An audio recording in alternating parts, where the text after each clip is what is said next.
نجيب المقلاة نتاعي، نحط قليل من الزيت بشويه الزبده ونحط البصل نتاعي، نخلي البصل نتاعي يتقلى حتى يدبل، وبعد ذلك نحط الفيونداشي. بعد ما دبل البصل ديالي نجيب الفيونداشي ديالي وندخلها مليح مع البصل حتى الفيونداشي نتاعي تقلى مع البصل ديالي، وندير التوابل. وهنايا بعد ما حطيت التوابل اللي هي الفلفل الاسود، الكركم، الزنجبيل، الدبشه مرحيه، والقليل من الثوم بودر. ولا عندكم التوابل الخاصه بالفيونداشي حطوها، ولا ما عندكمش تقدروا تستغنوا عليها. وهنايا نخليهم يتقلاو شويه مع بعضهم ويكون الحشو نتاعي يكون واجد.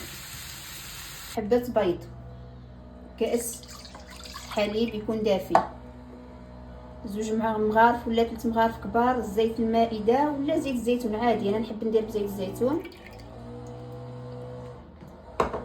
ملح،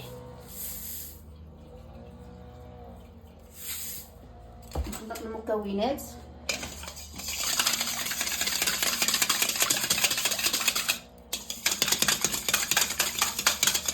نضع الفرينه، نضع القليل من الفرينه، ونضع خميره الحلوى، عفوا نحطو غير شويه خميره الحلوى، نحطو غير ملعقه صغيره، ما نكثروش لان ما بغيناش الخبز ديالنا يكون بزاف طالع.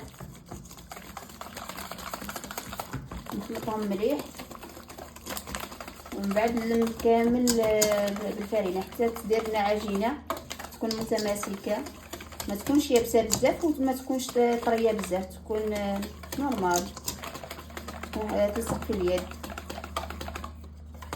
هذه هي العجينه ديالي، نحاول نعجنها تكون كما راكم تشوفوا تلقاوها تلصق شويه في اليد. نعجنها حوالي 3 دقائق ونخليها ترتاح حوالي ربع ساعه ونطيبوها. بعد ما العجينه تاعي ارتاحت نطرحهم.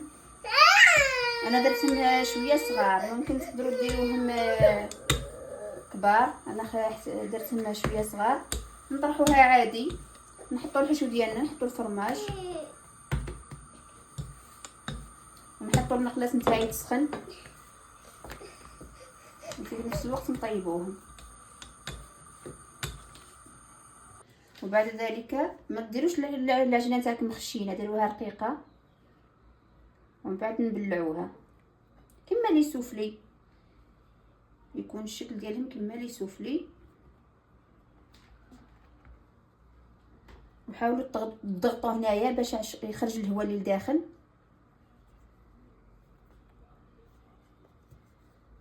قفلوهم مليح مليح على الجوانب باش ما يخرجش الحشو، ونحطوهم في المقلاة. تقدروا ثاني ديروهم هكذاك بالفرشيط باش تاكدوا باللي راهم مبلعين مليح.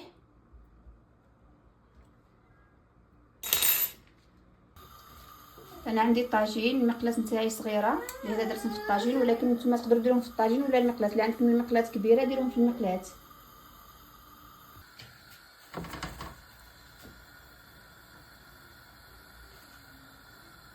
وهادو هما الخبيزات نتاعي كيفاش جاو، كما راكم تشوفوا جاو يعني ما شاء الله مش خشان. انا اصلا ما نحبهمش صراحه خشان، ولكن شوف كيف نفتح لكم كيفاش يجي لداخل.